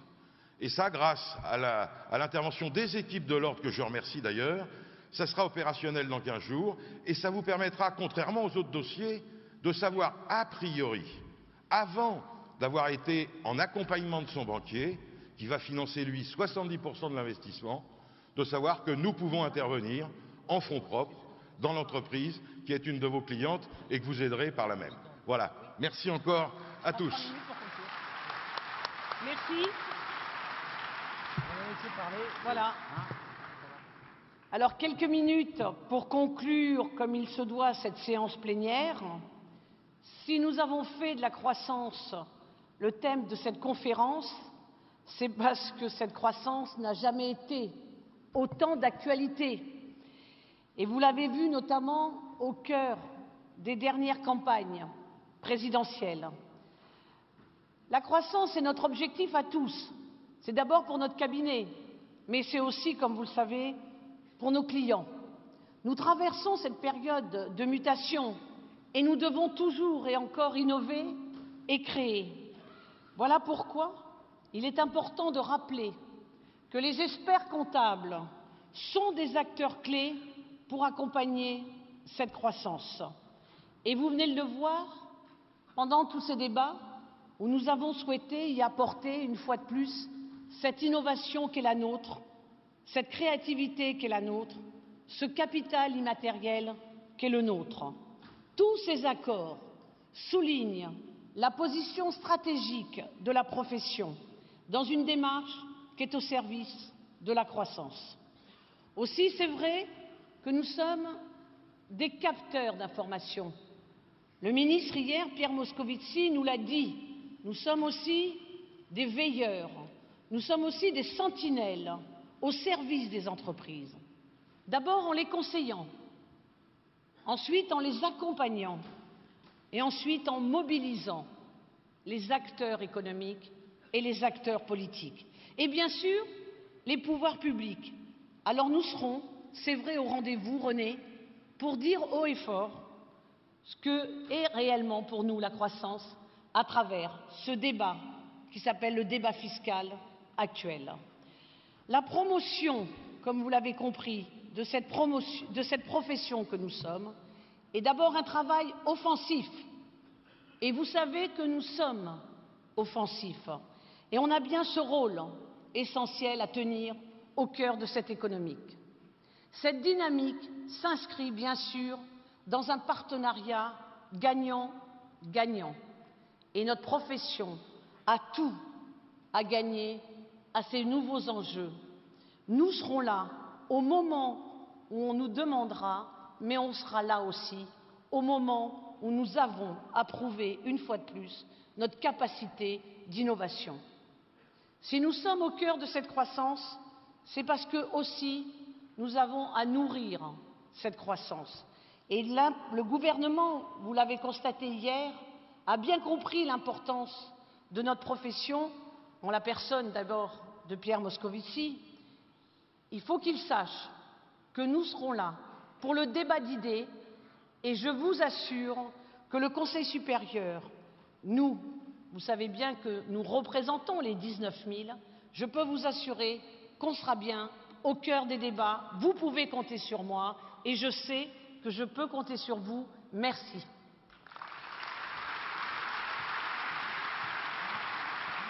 Merci, chère Agnès, de ce discours de clôture. Mais il a permis de faire l'ensemble et de conclure merveilleusement ces échanges que nous avons eus tout au long de l'après-midi. Il fallait que vous interveniez pour faire le plan d'ensemble, j'allais dire. Alors moi, j'ai une petite chose un peu ludique à vous proposer, en fait. Parce que le sérieux, c'était Agnès Bricard. Moi, je suis journaliste, donc je ne suis pas sérieuse. On a dressé ici un écosystème sur la croissance, dont l'expert comptable, ce n'est pas Agnès Bricard qui me contredira, et le centre. Mais je vous laisse regagner votre place, chère Agnès. Non et cet écosystème, ça a un nom. Cet écosystème, ça s'appelle l'intelligence économique. Alors l'intelligence économique, quand on dit intelligence économique, on pense Olivier Bucquet qui va vous en parler bien mieux que moi. J'appelle Olivier Bucquet et je vous demande de l'applaudir. Bien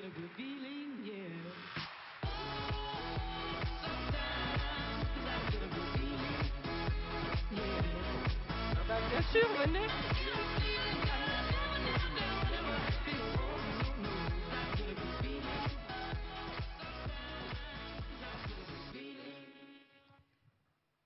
Alors, Monsieur Bucquet, j'ai dit qu'on... Pardon ? Bucquet, pardon. C'est breton, mais c'est comme ça. Ah, mais oui, mais bon, mais moi, en Bretagne, on prononce les N, mais bon. C'est vrai qu'après, il y a Philippe Glohagen. Donc, voilà. Tout est possible. Exactement. Ne le dévoilez pas. C'est terrible, il me dévoile tous mes effets surprises. Je ne peux rien faire cet après-midi. Ils sont indisciplinés, ces experts comptables. Bon, Monsieur Bucquet, donc. L'intelligence économique, j'ai parlé d'intelligence économique. Ça veut dire quoi, l'intelligence ? Vous êtes délégué interministériel à l'intelligence économique. Est-ce que vous pouvez nous dire ce que recouvre exactement votre fonction ? En fait, l'intelligence économique, c'est une arme essentielle pour les entreprises, pour vos clients, au service de leur compétitivité, parce qu'elle leur permet à la fois de mieux connaître leur environnement, elle leur permet de se développer en France et à l'international, et puis elle leur permet de mieux protéger leur savoir-faire et tout ce qui fait justement leurs atouts de compétitivité. Alors nous, dans notre action pour l'État, c'est de se dire, voilà, on a le contexte que vous connaissez tous, qui est celui de la mondialisation. Et dans ce contexte, on a un objectif, qui est aussi le vôtre, qui est aussi celui de vos clients, c'est la croissance et c'est l'emploi. L'emploi sur le territoire national en ce qui concerne l'État, évidemment. Et pour ça, on pense que l'intelligence économique, c'est un levier extraordinaire de compétitivité et c'est un peu le fil rouge de notre action. Alors, pour ceux qui connaissent, vous savez que l'intelligence économique, elle est triple. Elle représente la veille, elle représente l'influence et elle représente la protection. Et c'est avec cette triple idée qu'on a bâti notre action, de se dire, voilà, il faut de la veille stratégique, c'est-à-dire qu'on va recueillir les informations utiles, nous l'État, et vous, vos clients, les entreprises, pour mieux connaître leur environnement, et nous pour alerter le gouvernement, pour qu'il prenne les bonnes décisions en matière de compétitivité. On va soutenir cette compétitivité, par exemple avec l'innovation, ou bien avec le soutien à l'export. Et puis, on va protéger cette compétitivité avec ce qu'on appelle la sécurité économique. Alors, vous avez eu une complice dans la personne d'Agnès Bricard, mais je sais aussi que vous avez eu une idée très très originale. Alors, j'ai entre les mains un truc, je vais le dire, c'est un truc. Ça s'appelle le guide du routard. Tout le monde le connaît, tout le monde connaît le guide du routard. Mais est-ce que vous connaissez le guide du routard de l'intelligence économique? Alors, je ne sais pas s'il nous recommande les meilleurs chicken kebabs de l'intelligence économique, mais j'appelle Philippe Glohagen, le créateur du guide du routard. Merci de l'applaudir.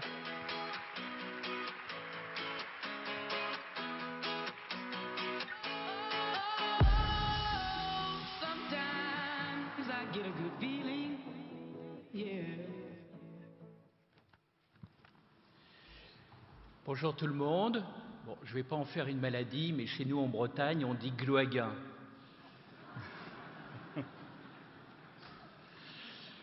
On reconnaît les Parisiens, il y en a quelques-uns, ils disent Glohagen.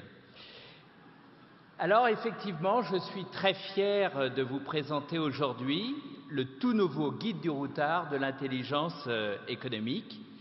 Et ce beau bébé n'aurait jamais vu le jour sans son papa, Olivier Buquin, donc délégué interministériel, vous le connaissez évidemment, sa maman, Agnès Bricard, que je connais bien parce que avant le guide de l'intelligence économique, il y a quelques années, elle s'en souvient, j'étais très fier quand elle m'a appelé pour faire le guide du routard des fondations et associations d'entreprises, qui a eu un très gros succès. Et c'est peut-être pour ça que je suis là aujourd'hui. Et puis André Marcon, président CCI France, Patrick Lefebvre, directeur chez Groupama, Bernard Espanet, secrétaire général du comité Aéro-PME du GIFAS, Thomas Legrain, qui était formidable pour sa connaissance du sujet. Alors pourquoi le guide du routard? Eh bien, c'est peut-être parce que nous sommes très grand public. Il ne s'agit pas de faire un guide qui va expliquer à vous, les experts comptables, ce qu'est l'intelligence économique. Parce qu'on est grand public, on va expliquer aux patrons d'entreprise, aux patrons des TPE, PME, ce qu'est l'intelligence économique dans un langage qui leur est peut-être plus accessible. Et c'est pour ça, peut-être, que Agnès a pensé à nous. L'intelligence économique, c'est un peu un film d'espionnage où les James Bond, c'est l'expert comptable. Proches du terrain, ils peuvent alerter et conseiller les patrons de PME pour les avertir des dangers. Les experts comptables ne sont plus seulement là aujourd'hui pour faire des bilans avec des colonnes bien alignées. Ce sont les nouveaux anges gardiens de l'entreprise. Ils détectent les forces et les faiblesses en s'appuyant sur un outil informatique qu'ils maîtrisent et qui est un clignotant efficace. Alors ces alertes peuvent concerner l'innovation, l'export, les collaborateurs, la recherche. Nous sommes, vous le savez, dans une guerre économique et les PME doivent se battre pour protéger leur patrimoine. Ce guide met en scène des situations concrètes et énonce des recommandations claires pour résoudre les difficultés menaçant vos clients, vos entreprises. Et vous trouverez dans ce guide les moyens de prévenir comme de résoudre les conflits éventuels dus à la concurrence mondiale. L'expert comptable,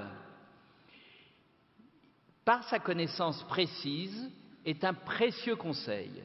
Il connaît les faiblesses et la vulnérabilité de chacun. Mais n'oubliez pas ce côté un petit peu pessimiste de la guerre économique, que aussi l'intelligence économique, grâce aux alertes, peut mettre en place, grâce entre autres au CSO et Groupama, ils permettent d'identifier les opportunités de développement.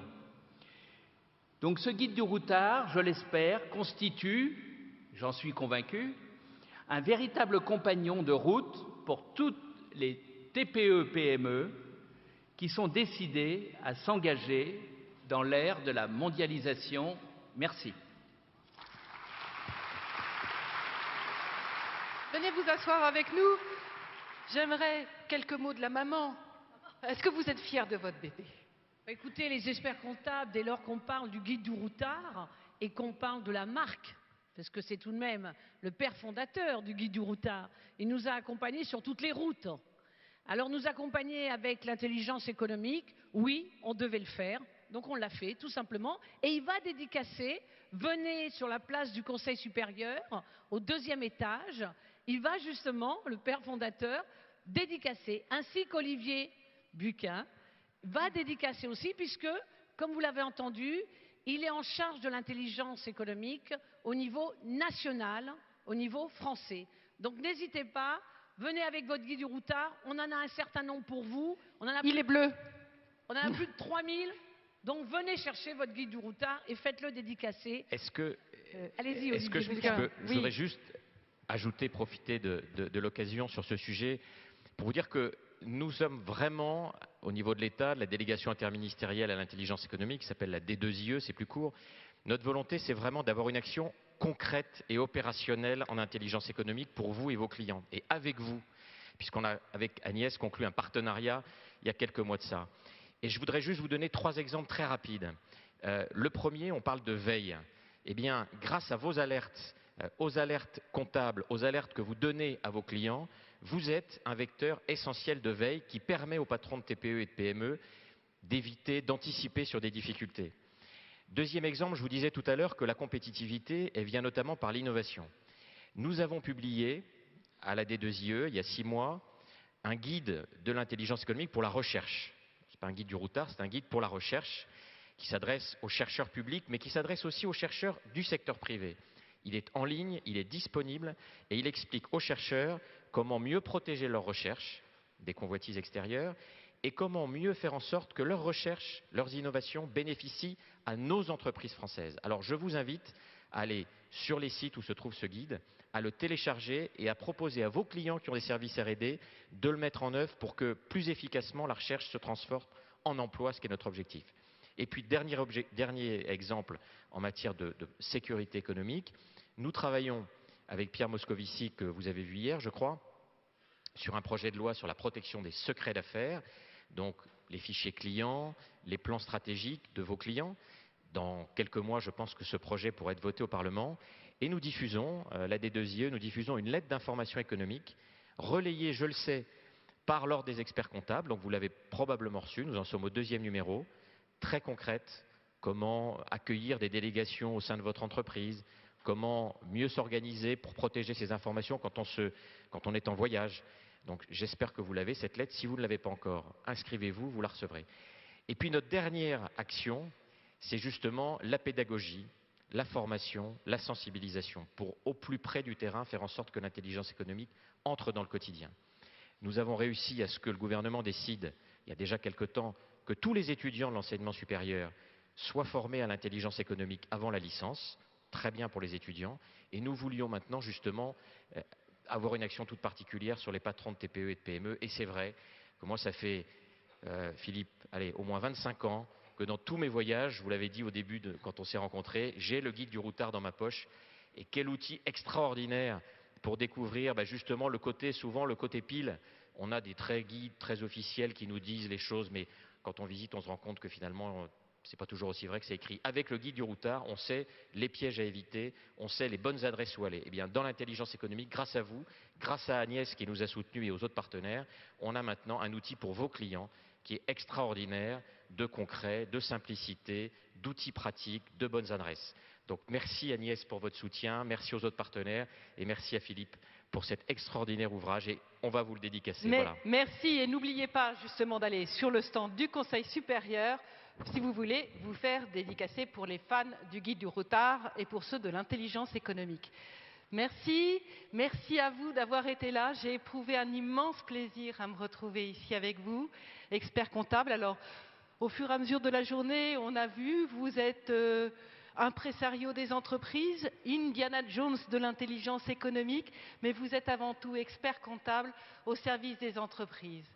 Et dans cette croissance, vous allez les accompagner, vous allez être au front, vous allez être toujours déterminés et proactifs. Merci encore d'avoir été là. Bonne fin de journée. Je vous donne rendez-vous demain, ici, à 11 h, avec Olivier Provost. Merci infiniment. Au revoir. Un grand merci. C'est vrai. Merci. Merci. Merci.